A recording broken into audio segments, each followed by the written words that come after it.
എൻ്റെ കൂടെ ഉള്ളത് അഡ്വക്കേറ്റ് അരുൺ അലക്സ്, കേരള കോൺഗ്രസ് പാർട്ടിയുടെ കൊല്ലത്ത് നിന്ന് തന്നെയുള്ള സംസ്ഥാന സമിതി അംഗവും ചിറ്റുമല ബ്ലോക്ക് പഞ്ചായത്ത് അംഗവും കേരള ട്രേഡ് യൂണിയൻ കോൺഗ്രസിന്റെ കൊല്ലം ജില്ലാ പ്രസിഡന്റുമാണ്.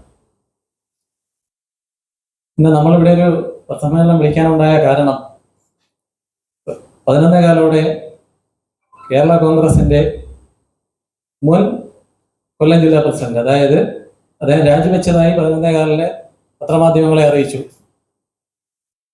ശ്രീ അരക്കൻ ബാലകൃഷ്ണനുള്ള അദ്ദേഹം കേരള PJS നയിക്കുന്ന കേരള കോൺഗ്രസ് പ്രസ്ഥാനത്തിൽ നിന്ന് രാജിവെച്ചതായി അറിയിച്ചിരിക്കുകയാണ്. അപ്പം നമ്മൾ മനസ്സിലാക്കേണ്ടതായിട്ടുള്ള ഒരു കാര്യം, അദ്ദേഹം ഏകനായാണ് പ്രസ് ക്ലബിൽ വന്നിട്ടുള്ളത്. ഏകനായി മറ്റ് കൊല്ലം ജില്ലയിലെ മറ്റ് നിയമമണ്ഡലം പ്രസിഡന്റുമാര്, മണ്ഡലം പ്രസിഡന്റുമാരില്ല, ജില്ലാ ഭാരവാഹികളോ വൈസ് പ്രസിഡന്റുമാരോ സെക്രട്ടറിമാരോ സംസ്ഥാന സമിതി അംഗങ്ങളോ ഒന്നും അദ്ദേഹത്തിന്റെ കൂടെ ഇല്ലായിരുന്നു. അദ്ദേഹം ഏകനായി വന്ന് വളരെ വിഷമത്തോടെ, അതായത് അദ്ദേഹത്തിന്റെ താല്പര്യങ്ങൾ സംരക്ഷിക്കുന്നതിന് വേണ്ടി മാത്രം PJS നയിക്കുന്ന കേരള കോൺഗ്രസിനെ തള്ളിപ്പറഞ്ഞ് അദ്ദേഹം ജില്ലാ പ്രസിഡന്റ് സ്ഥാനം ഈ ഇലക്ഷൻ സമയത്ത്, നമ്മൾ പ്രത്യേകമായിട്ട് നോട്ട് ചെയ്യേണ്ട കാര്യം അതാണ്, UDF വൻ വിജയസാധ്യത നിലനിൽക്കുന്ന ഈ സമയത്ത് അദ്ദേഹം രാജിവെച്ചിരിക്കുകയാണ്.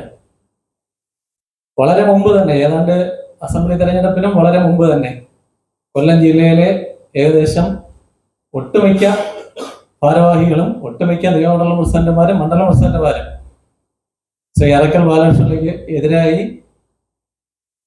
പാർട്ടി ചെയർമാന് പരാതികൾ കൈമാറിയിട്ടുണ്ട്. പലതവണ ഞങ്ങളൊക്കെ തന്നെയും പലതവണ പറഞ്ഞു, കൊല്ലം ജില്ലയിൽ പാർട്ടി വളരെ പരിതാപകരമായ സ്ഥിതിയിലേക്ക് പോകാതിരിക്കണമെങ്കിൽ അദ്ദേഹം മാറി നിൽക്കുക തന്നെ വേണമെന്ന് ഞങ്ങൾ പലതവണ പറഞ്ഞു. പക്ഷേ അദ്ദേഹത്തിന്റെ പ്രായം പിന്നെ അദ്ദേഹം സീനിയോറിറ്റി എല്ലാം മാനിച്ച് അദ്ദേഹത്തിനെ ഒഴിവാക്കിയില്ല എന്ന് മാത്രമേ ഉള്ളൂ. പക്ഷേ അദ്ദേഹം സ്വയം എടുത്ത തീരുമാനമാണ്. അതിനു മുമ്പേ തന്നെ അദ്ദേഹത്തെ മാറ്റണമെന്ന് ഞങ്ങൾ തീരുമാനിച്ചിരുന്നതാണ്.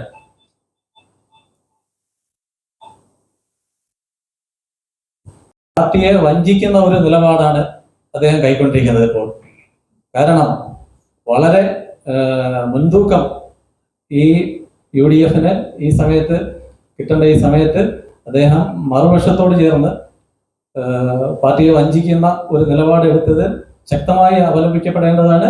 പക്ഷെ അതുകൊണ്ടൊരു കാര്യമുണ്ട്, ഒരു കാരണവശാലും UDF സ്ഥാനാർത്ഥിക്ക് അദ്ദേഹം പോയപ്പോൾ ഒരു 25,000 വോട്ടിന്റെ അധിക ഭൂരിപക്ഷം കിട്ടുന്നത് മാത്രമല്ല, ഇവിടെ മാത്രമല്ല കൊല്ലത്ത് ശ്രീ NK പ്രേമേന്ദ്രൻ, അദ്ദേഹം പ്രേമേന്ദ്രന്റെ വിജയത്തിനായി അദ്ദേഹം പറഞ്ഞിരുന്നു, പ്രേമേന്ദ്രന്റെ വിജയത്തിനായി പല കാര്യങ്ങൾ അദ്ദേഹം ചെയ്തിട്ടുണ്ടെന്ന്. പക്ഷെ കൊല്ലത്ത് അന്വേഷിക്കുമ്പോൾ നമുക്കറിയാം, അദ്ദേഹം പ്രേമേന്ദ്രന്റെ വിജയത്തിനായിട്ട് ഒരു നടപടികളും സ്വീകരിച്ചിട്ടില്ല. പിന്നെ അദ്ദേഹം ഒരു മണ്ഡലത്തിൽ പോലും, ഒരു നിയമമണ്ഡലത്തിൽ പോലും പ്രേമേന്ദ്രന്റെ വിജയത്തിന് വേണ്ടി പ്രവർത്തിക്കാൻ ഇറങ്ങിയിട്ടില്ല. അദ്ദേഹത്തിനോടൊപ്പമുള്ള ആളുകൾ എന്ന് പറയുന്നത് നമുക്കറിയില്ല ആരാണെന്ന്. അദ്ദേഹം പക്ഷേ ഒറ്റയ്ക്കാണ് പോകുന്നത്, മാത്രമാണ് പോകുന്നത്. ഉടൻ തന്നെ കൈക്കൊള്ളാനിരിക്കുന്ന ഒരു സാഹചര്യത്തിൽ അത് ഉണ്ടാകുമെന്ന് അദ്ദേഹത്തിന് മനസ്സിലായിരിക്കുന്ന ഒരു സാഹചര്യത്തിൽ കൂടിയായിരിക്കും അദ്ദേഹം പോയിരിക്കുന്നത്. കാരണം അദ്ദേഹത്തെ കൊണ്ട് പാർട്ടിയുടെ പ്രവർത്തനങ്ങൾ മുന്നോട്ട് കൊണ്ടുപോകാനായിട്ട് പറ്റുന്ന ഒരു സാഹചര്യമല്ലായിരുന്നു. അദ്ദേഹം പാർട്ടിയുടെ കമ്മിറ്റി പോലും മര്യാദയ്ക്ക് വിളിക്കത്തില്ലായിരുന്നു.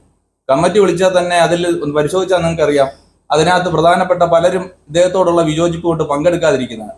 മിക്ക നിയോജകമണ്ഡല പ്രസിഡന്റുമാർ പോലും അതിൽ പങ്കെടുക്കാതെ ഒഴിഞ്ഞു നിൽക്കുന്ന സാഹചര്യം ഉണ്ടായിട്ടുണ്ട്. അതുപോലെ പാർട്ടിയുടെ പ്രവർത്തനങ്ങളൊന്നും തന്നെ അദ്ദേഹം സജീവമായിട്ട് അവിടെ കൊല്ലം ജില്ല നടത്തുന്നില്ലായിരുന്നു. ഞങ്ങളൊക്കെ പലതവണ ആവശ്യപ്പെടും, സാറേ നമുക്ക് പാർട്ടിയുടെ പരിപാടികൾ നടത്തണ്ടേ, ജനകീയമായിട്ടുള്ള ഒരുപാട് വിഷയങ്ങൾ വരുന്നുണ്ട്, ജനകീയമായിട്ടുള്ള ഈ വേദിയിൽ നമ്മൾ പ്രതികരിക്കാതിരിക്കുന്നത് എങ്ങനെയാണ്, സാറല്ലേ അതിന് നേതൃത്വം കൊടുക്കണം. പക്ഷേ അദ്ദേഹത്തിന്റെ ഭാഗത്തുനിന്ന് യാതൊരു വിധമായിട്ടുള്ള നടപടിയും ഉണ്ടാകത്തില്ല. അതുപോലെ മാത്രമല്ല, പ്രവർത്തിച്ചോട്ട് നിൽക്കുന്നവരെയൊക്കെ പിന്നോട്ട് വലിക്കുന്ന ഒരു സമീപനമായിരുന്നു അദ്ദേഹം സ്വീകരിച്ചു വരുന്നത്. അപ്പോൾ അദ്ദേഹത്തിന്റെ ഇപ്പോഴത്തെ ഉള്ള ഈ ഇതെന്ന് പറയാം, അദ്ദേഹത്തിന്റെ തികച്ചും അദ്ദേഹത്തിന്റെ സ്വാർത്ഥമായിട്ടുള്ള താല്പര്യത്തിന്റെ ഭാഗമാണ്. ഇവിടെ പറഞ്ഞ കണക്ക് വളരെ ശോകമായിട്ട് മൂകമായിട്ട് ഇവിടെ വന്ന് ഏകനായിട്ട് വന്ന് ആരും തന്നെ ഇല്ല. അദ്ദേഹം ഒറ്റയ്ക്ക് വന്നിട്ട് ഇങ്ങനെ ഒരു പ്രസ്താവന നടത്തിയിട്ട് അതിപ്പോൾ ഈ ഇലക്ഷന് ഒരു തിരിച്ചടി സൃഷ്ടിക്കുന്നതിന് വേണ്ടിയിട്ടുള്ള ഒരു നടപടിയായിട്ടും കൂടെയാണ് ഞങ്ങൾക്ക് കാണാൻ കഴിയുന്നത്. അപ്പം സത്യം പറഞ്ഞാൽ അദ്ദേഹത്തിന്റെ പോക്കുകൊണ്ട് ഈ പറഞ്ഞ കണക്ക് ഒരു ഇപ്പോഴത്തെ മത്സരിക്കുന്ന സ്ഥാനാർത്ഥികൾക്ക് ഒരു 25,000 വോട്ടിന്റെ എങ്കിലും ഭൂരിപക്ഷം ഈ ഒരു പോക്കുകൊണ്ട് ഉണ്ടാകുന്നതേ ഞങ്ങൾക്ക് വിലയിരുത്താൻ